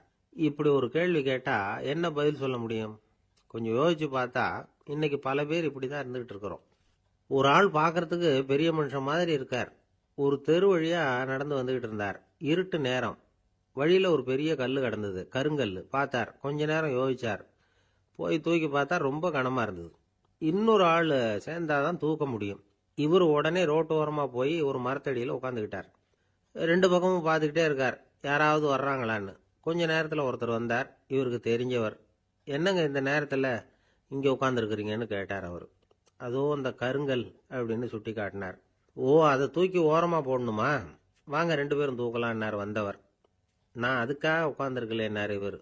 பின்ன வேற எதுக்காகன்னார் அவர். ஒரு மனுஷன் கருங்கல்லில் காலை இடிச்சுக்கிட்டான்னா எப்படி துள்ளுவான்னு பார்க்கணுங்கிறது எனக்கு ரொம்ப நாளாக ஒரு ஆசை. அதுக்காக தான் உட்காந்துருக்கிறேன் அப்படின்னாராம். இந்த உலகத்தில் எவ்வளவோ உயிரினங்கள் இருக்கு. ஒவ்வொன்றும் ஒவ்வொரு விதமாக சண்டை போடுது. இப்போ ரெண்டு மாடு சண்டை போட்டுக்குதுன்னு வச்சுக்கோங்க, என்ன பண்ணும்? ரெண்டும் முட்டிக்கும். அதுக்கு சண்டை போடுறதுக்கு ஆயுதமாக உபயோகப்படுறது அதோட கொம்பு. ரெண்டு சேவல் சண்டை போட்டுக்குதுன்னு வச்சுக்கோங்க, அதுக்கு ஆயுதமாக உபயோகப்படுறது அதோட கால் நகம். காலால் தான் அது ஒன்றோட ஒன்று சண்டை போட்டுக்கும். ஆனால் ரெண்டு மனுஷன் சண்டை போட்டுக்கிறான்னு வச்சுக்கோங்க, இவன் இன்னதை தான் ஆயுதமாக உபயோகப்படுத்துவான்னு குறிப்பிட்டு சொல்ல முடியாது. கல்லை எடுப்பான், கத்தி எடுப்பான், துப்பாக்கி எடுப்பான், என்ன வேணாலும் பண்ணுவான். வாயால் திட்டுவான், கையால் அடிப்பான், காலால் உதைப்பான், சகலகலா வல்லவன். விலங்குகள்லாம் பொதுவாக வாயை சாப்பிட்றதுக்கு மட்டும்தான் உபயோகப்படுத்துது. ஆனால் இவனுக்கு சாப்பிட்றதுக்கும் அதுதான், சாப்பிட்டு விட்டு திட்டுறதுக்கும் அதுதான். ஆனால் ஒரு விஷயத்தில் மட்டும் கெட்டிக்கிறேன். அதாவது நாம் சண்டை போட்டுக்கிட்டாலும் பரவாயில்லை, கோழிகள் சண்டை போடாமல் இருக்கணும் அப்படின்னு ஆசைப்படுறான். எதுக்காக?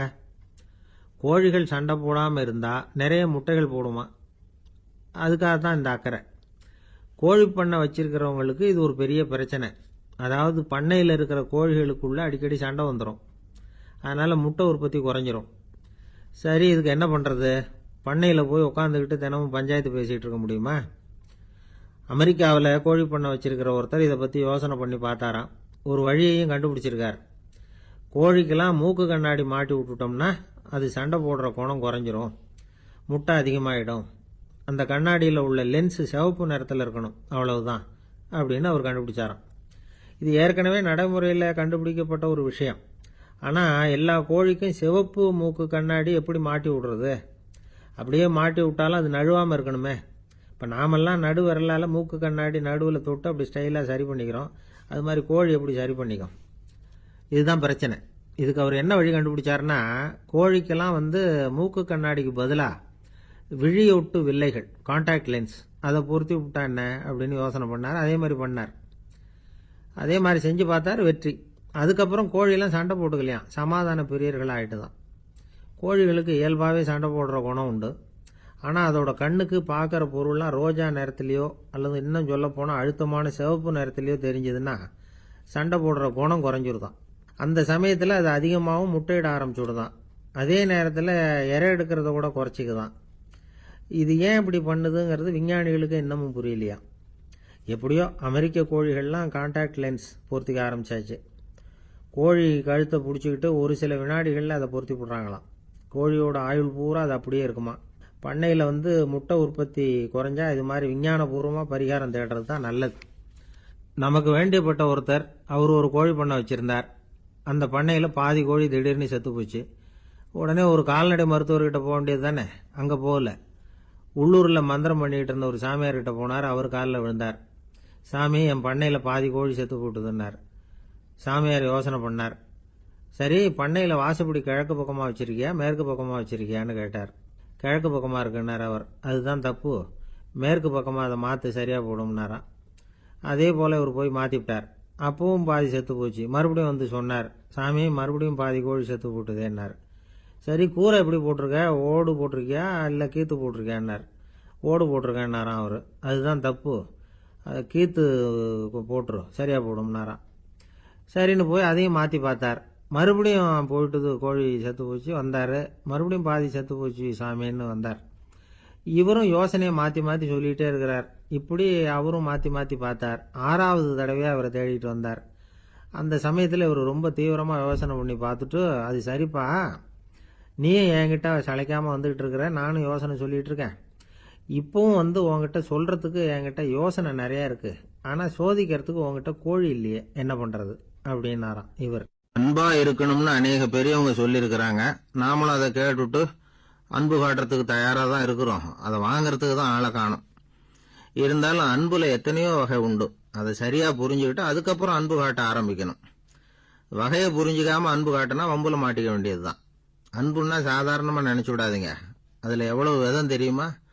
இரக்கம், கருணை, காருண்யம், பந்துத்துவம், பட்சம், பாசம், நேசம், விசுவாசம், அபிமானம், காதல், பக்தி, இப்படி பல விதமா அதை பத்தி சொல்லி வச்சிருக்கிறாங்க பெரியவங்க. இந்த வார்த்தைகள் எல்லாம் நாம கேள்விப்பட்டதுதான். இருந்தாலும் அதுகளுக்குள்ள என்ன வித்தியாசம்னு கேட்டா சரியா சொல்ல தெரியாது. அதனால இந்த வார்த்தைகளுக்கெல்லாம் பெரியவங்க என்ன விளக்கம் சொல்றாங்கன்னு இப்ப பார்க்கலாம். எளியவர்கள் மேல செலுத்துற அன்பு இருக்கு பாருங்க, அதுக்கு இரக்கம்னு பேரு. அறிவு பலம், சரீர பலம், இது ரெண்டும் இல்லாதவங்க மேல, அதாவது வலிமையற்றவர்கள் மேல செலுத்துற அன்பு இருக்கு பாருங்க, அதுதான் கருணை. எறும்புல இருந்து யானை வரைக்கும் சகல ஜீவராசிகள் மேலேயும் காட்டுற அன்புக்கு காருண்யம்னு பேரு, ஜீவகாருண்யம். சிவி சக்கரவர்த்தி காட்டின அன்பு இந்த ரகம். உறவினர்கள், சொந்தக்காரங்க, அவங்க வசதியா இருந்தாலும் வறுமையில இருந்தாலும் வித்தியாசம் இல்லாம காட்டுற அன்பு இருக்கு பாருங்க, அதுக்கு பேரு பந்துத்துவம். ஒரு எஜமானன் வேலையாள்கிட்ட காட்டுற அன்பு இருக்கு பாருங்க, அதுக்கு பேரு தான் பட்சம். அவனும் தன்னை மாதிரி மனுஷன்தாங்கிற நினைப்பு வேணும். ஒரு தாய் தன்னுடைய குழந்தை மேல, ஒரு குழந்தை தன்னுடைய தாய் மேல செலுத்துற அன்புக்கு பாசம்னு பேரு. ஈருடல் ஓர் உயிர்னு நினைக்கிறது இது. ராமரும் கௌசலையும் இதுக்கு உதாரணம். தம்மை ஒத்த நண்பர்கள் கிட்ட செலுத்துற அன்புக்கு நேசம்னு பேரு. வயசு, செல்வம், அந்தஸ்து, இந்த வித்தியாசமெல்லாம் பார்க்காம அவங்க சுக துக்கத்துல சமபங்கு எடுத்துக்கிறது இது. கிருஷ்ணன் குசேலர்கிட்ட காட்டினது இந்த ரகம். வேலை செய்யறவன் முதலாளி கிட்ட காட்டுற அன்புக்கு விசுவாசம்னு பேரு. தேசத்து மேலையும் தாய்மொழி பேர்லையும் செலுத்துற அன்புக்கு அபிமானம்னு பேரு. தேசாபிமானம்னு சொல்றமே இதுதான். ஒரு கணவன் மனைவி பேர்ல காட்டுற அன்புக்கு காதல்னு பேரு. கடவுள் பேர்ல செலுத்துற அன்புக்கு பக்தின்னு பேரு. இப்படி அன்புல பல ரகம் இருக்கிறப்போ அதுல உள்ள வித்தியாசம் தெரியாம இடம் மாத்தி அன்பு காட்டினா இடைஞ்சல் தான். சரி, இந்த அன்பை பத்தி விஞ்ஞானம் என்ன சொல்லுது தெரியுமா? இதயத்தை பாதுகாக்கிறதுக்கு முக்கியமா தேவைப்படுற ஒண்ணு இந்த அன்புதான்னு சொல்லுது. நெதர்லாந்து விஞ்ஞானிகள் இதை ஆராய்ச்சி பண்ணியே கண்டுபிடிச்சிருக்கிறாங்க. கொஞ்சம் முயல் குட்டிகளை 2 பிரிவா பிரிச்சாங்க. 2 குரூப்புக்கும் கொழுப்பு அதிகமா உள்ள ஆகாரத்தையே கொடுத்துட்டு வந்தாங்க. ஆனா ஒரு குரூப்புக்கு வெறுமன ஆகாரத்தை கொடுத்ததோட சரி, இன்னொரு குரூப் முயல்களுக்கு ஆகாரம் கொடுத்ததோட நிறுத்திக்கல. அதுக்கு முன்னாடி கூண்டுகளை திறந்து விட்டு முயல்களை கொஞ்ச நேரம் எடுத்து கொஞ்சி விட்டு அதுக்கப்புறமா ஆகாரம் கொடுத்தாராம் ஆராய்ச்சியாளர். இந்த குரூப்புக்கு இதய பாதிப்பு 60% குறைச்சலா இருந்துதான். சில நோயாளிகளுக்கு ஹார்ட் அட்டாக் வந்தாலும் அதை தாங்கிக்கிட்டு குணமாகிற சக்தி அதிகமா இருக்குது. இது எப்படின்னு ஆராய்ச்சி பண்ணி பார்த்திருக்கிறாங்க. அவங்க எல்லாம் மனைவி தன் பேர்ல ரொம்ப அன்பா இருக்கிறதாக நினைக்கிறவங்களா இருக்கிறாங்களாம். இதய நோயாளிகள் பல பேரை சந்திச்சு இதய நோய் ஏற்பட என்ன காரணம்னு கேட்டிருக்கிறாங்க. அவங்க சொன்ன காரணம்லாம் சாப்பாடு சம்பந்தமா இல்லையா, மனைவி அன்பா இல்ல, இப்படிப்பட்ட காரணத்தை தான் சொல்றாங்களாம். அதனால இதயத்தை பாதுகாக்கணும்னு நினைக்கிறவங்க அடுத்தவங்க அன்பா இருக்கிறது மாதிரி பாத்துக்குங்க, அதுதான் முக்கியம். ஒருத்தர் முகம் பூரா பிளாஸ்டரி போட்டுக்கிட்டு வந்தார். ரொம்ப கோபமா, என்னங்க ஆச்சுன்னு விசாரிச்சேன். எல்லாம் உங்களால தான் சார்னார். விவரமா சொல்லுங்களேன். என்ன, உங்க தகவலை கேட்டுட்டு ஒரு பூனைக்குட்டியை கையில எடுத்தேன், அன்பா அதை தடவி கொடுக்கறதுக்காக. ஆனா அது முந்திக்கிட்டது, அது என் முகத்தை தடவி கொடுத்துட்டுது, முகம் பூரா நகை கீறல், அதுதான் இப்படி அப்படின்னார். அன்புல அறிவு சேராததுனால வந்த கோலம். இந்த உலகத்துல நாம நல்லபடியா இருக்கணும்னா அதுக்கு முக்கியமா தேவைப்படுறது 2. ஒன்னு செல்வம், இன்னொன்னு அறிவு. சரி, இது 2ல சிறந்தது எது அப்படின்னு ஒரு கேள்வி கேட்டா என்ன பதில் சொல்றது? இதே கேள்விய ஹஸ்ரத் அலி அவர்கள் கிட்ட கேட்டாங்களாம். அவர் ஒரு பெரிய அறிஞர். கேள்வி கேட்டவங்களும் சாதாரண ஆட்கள் இல்லை, இவங்களும் அறிஞர்கள். ஒரு நாள் ஹஸ்ரத் அலி அவர்கள்கிட்ட 10 அறிஞர்கள் வந்தாங்களாம். ஐயா, நாங்க 10 பேரும் உங்ககிட்ட ஒரே கேள்வியை தான் கேட்க வந்திருக்கிறோம். ஆனா எங்க 10 பேருக்கும் நீங்க தனித்தனியா பதில் சொல்ல முடியுமா அப்படின்னு கேட்டிருக்காங்க. அதாவது அவங்க ஒரே கேள்விக்கு இவர்கிட்ட இருந்து 10 விதமான பதில் எதிர்பார்க்கறாங்க. சரி கேளுங்க, என்ன கேள்வி அப்படின்னாரு அவர். அப்பதான் அவங்க கேட்டாங்களாம், செல்வம் அறிவு இது ரெண்டுல சிறந்தது எது? இதுதான் கேள்வி. ஹஸ்ரத் அலி என்ன பண்ணார் தெரியுமா? அவங்கள ஒவ்வொருத்தரா கூப்பிட்டார். ஒவ்வொரு விதமான பதில சொல்லி அனுப்புனார். முதல்ல ஒருத்தரை கூப்பிட்டார், சொன்னார், அறிவுங்கிறது தீர்க்கதரிசிகள், ஞானிகள், மகான்கள் இவங்களோட பரம்பரை சொத்து. ஆனா செல்வம்ங்கிறது கொடுங்கோலரின் ஆயுதம். அதனால அறிவு தான் சிறந்தது அப்படின்னார். ரெண்டாவது ஆளை கூப்பிட்டார். உங்ககிட்ட செல்வம் இருந்தா நீங்க தான் அதை காப்பாற்றணும். ஆனா அறிவு உங்களை எப்பவும் காப்பாற்றும். ஆகவே அறிவு தான் சிறந்தது அப்படின்னார். மூணாவது ஆளை கூப்பிட்டார். செல்வந்தனுக்கு எப்போதும் விரோதிகள் அதிகம். ஆனா அறிஞனுக்கு நண்பர்கள் அதிகம். அதனால அறிவு தான் சிறந்ததுன்னார். அடுத்தவரை கூப்பிட்டார். செல்வம் அடுத்தவங்களுக்கு கொடுக்க கொடுக்க குறையும். ஆனா கல்விங்கிறது அதிகரிச்சுக்கிட்டே வரும், கொடுக்கறதுனால குறையாது. அதனால அறிவு தான் சிறந்ததுன்னார். இன்னொருத்தரை கூப்பிட்டார். அறிவு உள்ளவன் எப்பவும் அதை அடுத்தவங்களுக்கு வாரி வழங்கிக்கிட்டே இருப்பான். அதனால அவங்ககிட்ட தாராளத்தன்மை இருக்கும். ஆனா செல்வந்தன் கிட்ட கஞ்சத்தனம் தான் இருக்கும். அதனால அறிவு தான் சிறந்ததுன்னார். ஆறாவது நபரை கூப்பிட்டார். செல்வத்தை கள்வர்கள் திருடிட்டு போக முடியும். ஆனா அறிவை அப்படி திருடிட்டு போக முடியாது அப்படின்னார். ஏழாவது நபரை கூப்பிட்டார். செல்வம் கால ஓட்டத்துல அழிஞ்சிரும். ஆனா அறிவை கால ஓட்டம் ஒன்றும் பண்ண முடியாது. ஆகவே அறிவே சிறந்ததுன்னார். எட்டாவது ஆளை கூப்பிட்டு சொன்னார், செல்வத்துக்கு எப்பவும் எல்லை உண்டு, நிறைவு உண்டு, அளவு உண்டு, கணக்கு உண்டு. ஆனா அறிவுக்கு அப்படிப்பட்ட எல்லை எதுவும் கிடையாது. அதனால அதுதான் சிறந்ததுன்னார். அடுத்தவனை கூப்பிட்டார். செல்வம் உள்ளத்துல உள்ள ஒளியை போக்கிவிடும், இருட்டை உண்டாக்கிவிடும், விரிந்த மனப்பான்மையை குறுகலாக்கிவிடும். ஆனா அறிவு அப்படி இல்லை. இருண்ட உள்ளத்துல ஒளியை பாய்ச்சி அதை விசாலப்படுத்துது. அதுதான் சிறந்ததுன்னார். கடைசியா 10வது நபரை கூப்பிட்டார். செல்வம் மனசுல செருக்கை உண்டாக்குது, ஆணவத்தை ஏற்படுத்துது. அதனால நானே கடவுள்னு நினைக்கிற அளவுக்கு மனுஷனை தாழ்த்தி விடுது. ஆனா அறிவு பணிவையும் பண்பாட்டையும் வளர்க்குது. அதனால அறிவு தான் சிறந்ததுன்னார். ஆக இப்படி 10 பேருக்கும் 10 விதமா பதில் சொன்னது மூலமா ஹஸ்ரத் அலி அவர்கள் அறிவு தான் செல்வத்தை விட சிறந்தது அப்படிங்கறதுக்கு 10 காரணங்களை சுட்டி காட்டியிருக்கார். அந்த அறிஞர் 10 பேர் கேட்ட ஒரே கேள்விக்கு 10 பதில் சொன்னார். நமக்கு வேண்டிய ஒருத்தர் 10 பேர் கேட்ட கேள்விக்கு ஒரே பதில் சொல்லி சமாளிச்சார். கேள்வி என்ன தெரியுமா? என்கிட்ட வாங்கின கடனை எப்பயா திருப்பி கொடுக்க போற? இதுதான் அந்த 10 பேரும் கேட்ட ஒரே கேள்வி. இந்த மாசம் 26ஆம் தேதி தந்துடுறேன் அப்படிங்கிற ஒரே பதில சொல்லி அவ்வளவு பேரையும் இவர் அனுப்பி வச்சுட்டாராம். எல்லாரும் போனதுக்கு அப்புறம் இவரை தனியா கூப்பிட்டு கேட்டிருக்கிறாங்க. அது என்ன சார் கணக்கு, 26ஆம் தேதி அன்னைக்கு என்ன அதிசயம் நடக்க போகுது அப்படின்னு கேட்டிருக்காங்க. அதிசயம் அன்னைக்கு இல்ல, அதுக்கு முத நாளே நடக்க போகுதுன்னாராம். விவரமா சொல்லுங்கன்னு இருக்காங்க. வேற ஒண்ணும் இல்லைங்க, 26ஆம் தேதி தானே எல்லாரையும் வர சொல்லி இருக்கிறேன்.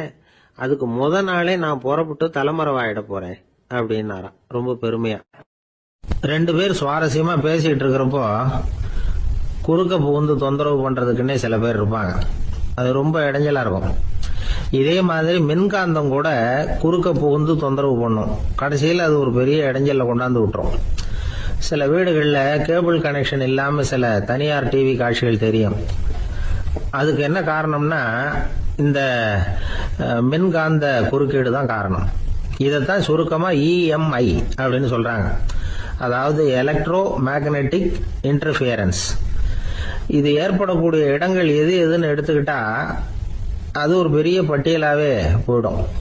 இந்த EMI தொந்தரவு கேபிள் டிவியில மட்டும்தான் இல்ல, ராக்கெட் ஏவுதளத்துல உள்ள ரேடார்கள், அங்க உள்ள சில சக்தி வாய்ந்த தொலைத்தொடர்பு சாதனங்கள், விமான தளங்கள்ல உள்ள ரேடார்கள், கப்பல் தளங்கள்ல பொருத்தப்பட்டிருக்கக்கூடிய சக்தி வாய்ந்த ஆண்டனாக்கள், இப்படி நிறைய சொல்லலாம். காவல் நிலையங்கள்ல பயன்படுத்தப்படுகிற வயர்லெஸ் தொடர்பு சாதனங்கள் கூட ஓரளவுக்கு இந்த மின்காந்த அலைகளை வெளியிடும். நம்ம வீட்டில் உட்காந்துக்கிட்டு ரேடியோ கேட்டுக்கிட்டு இருப்போம் அல்லது டிவி பார்த்துக்கிட்டு இருப்போம். அந்த சமயத்தில் பக்கத்து தெருவில் ஒரு மோட்டார் சைக்கிள் அல்லது காரு, குறிப்பாக பெட்ரோல் இன்ஜின், அது போறப்போ அதில் உள்ள மின்கலத்தில் அதாவது மேக்னட்டோ பேட்டரியில இருந்து வெளிப்படுகிற மின்காந்த அலை இங்க டிவியிலையும் ரேடியோவிலையும் கரகரப்பு உண்டு பண்ணும். சரி, இது வந்து பெருசா என்ன இடைஞ்சல உண்டு பண்ணிட போகுது அப்படின்னு நாம அலட்சியமா நினைக்கலாம். வயசானவங்களுக்கு மறதி நோயின்னு ஒண்ணு வரும்ல, அல்ஷமீர், அதாவது மூளையில உள்ள செல்கள் வந்து செயலிழந்து போயிடுறது. அது செய்ய வேண்டிய வேலையை மறந்துடும். மனைவியே எதிரில் வந்து நின்னா கூட உன்னை எங்கேயோ பார்த்தது மாதிரி தெரியுதே அப்படின்னு சொல்லிட்டு இருப்பாங்க. அப்படி ஒரு மறதி. இந்த விசித்திரமான நோய்க்கு இதுவரைக்கும் மருந்தே இல்லைன்னு வேற சொல்றாங்க. இந்த மைக்ரோ ஓவன் அப்படின்னு சொல்லக்கூடிய சமையல் அடுப்புகள் கூட மின்காந்த அலைகளை வந்து வெளியிடுது. சமயத்தில் சில தொழிற்சாலைகள்ல கூட பெரிய விபத்துக்களை இந்த இஎம்ஐ உண்டு பண்ணிவிடும். இதை பத்தி தீவிரமா சிந்திக்க ஆரம்பிச்சதே ஒரு விபத்துக்கு பிறகுதான். அமெரிக்காவுக்கும் வியட்நாமுக்கும் இடையில போர் நடந்தது. அந்த சமயம் அமெரிக்காவுக்கு சொந்தமான விமானம் தாங்கி கப்பல் ஒண்ணு வியட்நாமை தாக்கிறதுக்கு தயாரா ஏவுகணைகளோட கடல்ல நிறுத்தி வைக்கப்பட்டிருந்தது. தற்செயலா அந்த பகுதியில கப்பல் தொலைத்தொடர்பு பகுதிக்கு அருகில ஊடுருவிய இந்த சக்தி வாய்ந்த ரேடியோ அலைகள் ஏவுகணையில இருந்த மின்னணு சர்க்கியூட்டை பூர்த்தி செஞ்சு வச்சுட்டுது. அவ்வளவுதான், ஏவுகணை அங்கேயே வெடிச்சு செதறி போச்சு. 130 பேர் அந்த இடத்திலேயே உடல் கருகி செத்து போட்டாங்க. ஏகப்பட்ட பொருள்கள் நாசம். இந்த விபத்துக்கான காரணம் என்னங்கிறத உடனடியா யாராலையும் கண்டுபிடிக்க முடியல. ரொம்பவும் கடுமையா முயற்சி பண்ணி கடைசியா கண்டுபிடிச்சாங்க, இது வந்து இந்த இஎம்ஐ வேலை தான் அப்படின்னு. மின்னணு தொலைபேசிகள் இருக்க, இதுல பேசும்பொழுது நம்ம காதை வந்து, அதாவது செவியை வந்து ஊடுருவக்கூடிய மின்காந்த அலையானது மூளைக்கு போய் அங்க மூளை கட்டிகளை உருவாக்க ஊக்கம் கொடுக்குது அப்படின்னு வேற கண்டுபிடிச்சிருக்கிறாங்க.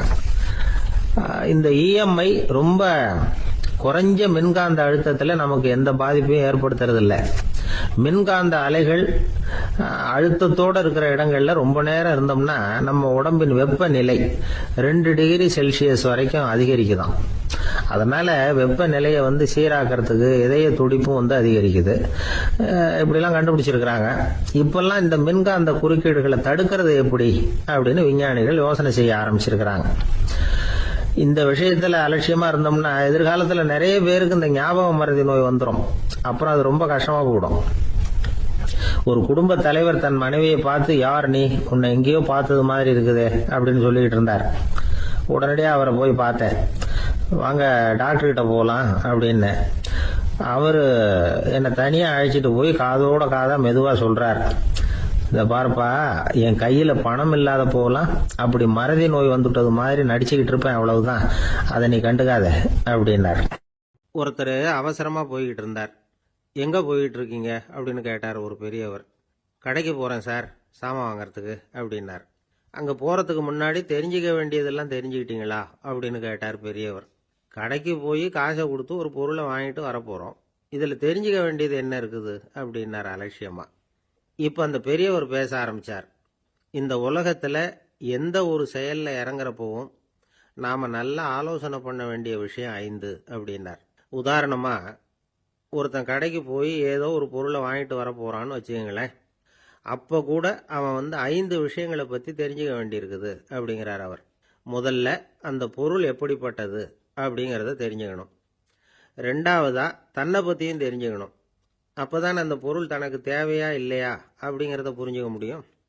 3வதா தெரிஞ்சுக்க வேண்டியது ஒண்ணு இருக்கு. அது என்னன்னா, அந்த பொருளை அடையறதுக்கு வழி என்ன அப்படிங்கறத தெரிஞ்சுக்கணும்.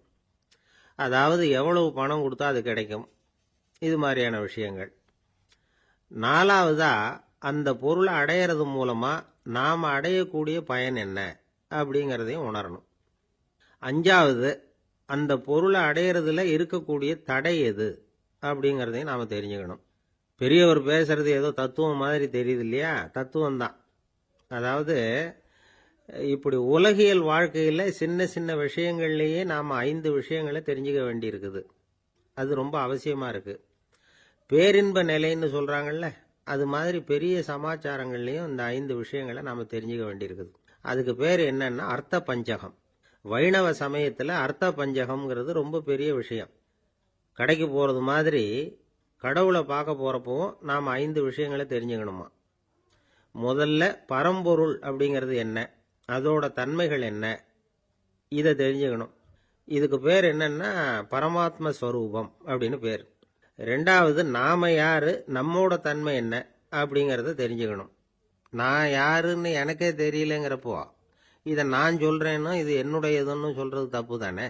அப்புறம் மூணாவது விஷயம், பரம்பொருளை நாம் அடையறதுக்கு வழி எது, இது தெரிஞ்சுக்கணும். இது உபாய ஸ்வரூபம் அப்படின்னு பேர். நாலாவது விஷயம், நாம் அடைய வேண்டிய பயன்கள் என்ன அப்படிங்கறது தெரிஞ்சுக்கிறது. இதுக்கு புருஷார்த்தம் அப்படின்னு பேர். அஞ்சாவது, அந்த பயனை அடைய விடாமல் தடுக்கிற தடைகள் யாவை அப்படிங்கறது தெரிஞ்சுக்கிறது. இது விரோதி ஸ்வரூபம். இதைத்தான் தடையியல் அப்படின்னு சொல்றாங்க. அதாவது பரமாத்மாவை பற்றிய அறிவு, ஜீவாத்மாவை பற்றிய அறிவு, உபாயம் பற்றிய அறிவு, புருஷார்த்தம் பற்றிய அறிவு, இந்த 4 அறிவுக்கும் எதிரடையா, அதாவது அதையெல்லாம் தப்பா புரிஞ்சுக்கிறதால உண்டாகக்கூடிய அறிவு விரோதி ஸ்வரூபம். என்ன இது தகவல்ல ஏதாவது கதை சொல்லுவீங்கன்னு பார்த்தா ஏதோ தத்துவம் பேசிக்கிட்டு இருக்கிறீங்களே அப்படின்னு நினைக்கலாம். இதுவும் தெரிஞ்சுக்க வேண்டிய ஒரு பெரிய விஷயம்தான். காதில் போட்டு வச்சா எப்போவாவது உபயோகப்படும்.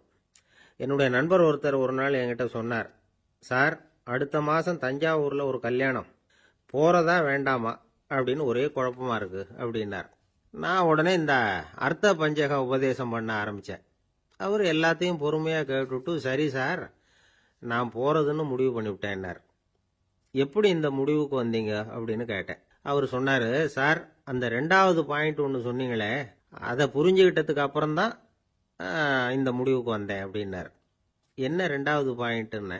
அதாவது தன்னை பற்றி புரிஞ்சுக்கணும் அப்படின்னு சொன்னீங்க. உடனே என்னை பற்றி புரிஞ்சுக்கிட்டேன். நான் யாருங்கிறது எனக்கு தெரிஞ்சுது. உடனே போகிறது தான் நல்லதுன்னு முடிவு பண்ணிவிட்டேன்னார். நீங்கள் யாருன்னு கேட்டேன். நான் தான் சார் அந்த கல்யாணத்தில் தாலி கட்ட வேண்டிய மாப்பிள்ளை அப்படின்னார்.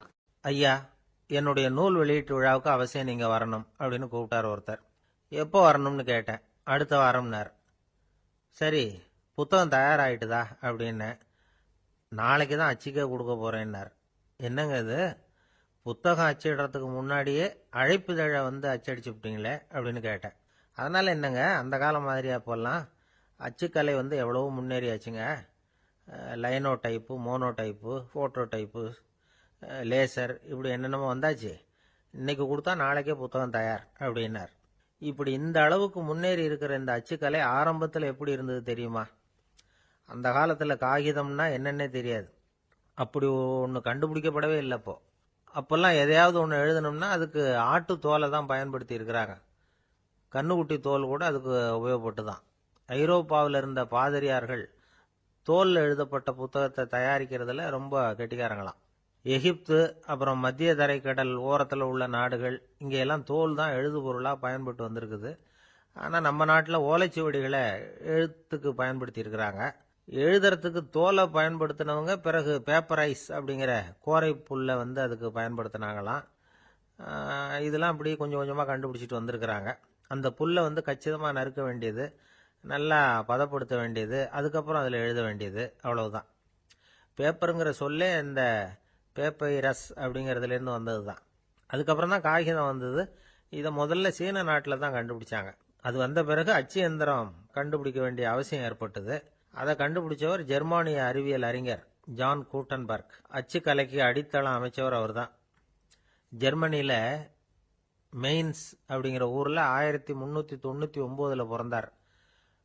அவரோட மாமன் ஒருத்தர் உலோக வேலையில் வல்லவர். அவர்கிட்ட அந்த வேலையை கற்றுக்கிட்டார். அதோட வைர கற்களை பட்டை தீட்டுறதுலையும் ரொம்ப தேர்ச்சி பெற்றிருந்தார். இளம் வயசுலேயே சும்மா இருக்க மாட்டாராம். எதை செஞ்சாலும் அதை திறமையாக செய்வாராம். அவர் தான் முதல்ல மர அச்சு எழுத்துக்களை உருவாக்கினார். அது மேலே மை தடவி பிரதிகள் எடுத்தார். அதுக்கப்புறம் உலோக எழுத்துக்கள், முதல்ல காரியம், அப்புறம் இரும்பு, அப்புறம் கலப்பு உலோகம், பிறகு அச்சடிக்கிறதுக்கு எந்திரம் ஒன்றையும் உருவாக்கினார். முதல்ல பைபிள் அச்சடித்தார். 1468 அவர் இறந்து போனார். 16ஆம் நூற்றாண்டில் மேலை நாடுகளிலிருந்து மர எழுத்துக்களை கொண்டுகிட்டு தமிழ்நாட்டில் கிறிஸ்தவ நூல்களை அச்சிட்டாங்க. அப்போல்லாம் அச்சகங்கள் போதிய அளவுக்கு இங்கே இல்லை. அதுக்கு என்ன காரணம்னா, இந்தியர்கள் அச்சகங்களை நடத்தக்கூடாது அப்படின்னு சட்டம். 1835 வரைக்கும் அந்த சட்டம் நடைமுறையில் இருந்தது. இந்த நிலைமையில் அங்கேயும் இங்கேயுமா 1-2 அச்சகங்கள் ஆரம்பமாச்சு. 1713 தரங்கம்பாடியில் லூதரன் மிஷன் அச்சகம், அதே ஆண்டில் சென்னையில் SPCK அச்சகம், இது ரெண்டும் தான் இந்தியாவில் முதல்ல தொடங்கப்பட்ட அச்சகங்கள். ஆட்டுத்தோல்லையும் ஓலைச்சுவடியிலையும் எழுதப்பட்ட எழுத்துக்கள் இன்னைக்கு எங்கேயோ போயிட்டுது. ஆனா நம்ம ஊர்ல எழுத்தாளர்கள் நிலைமை தான் ஒன்றும் சொல்லிக்கிறது மாதிரி இல்லை.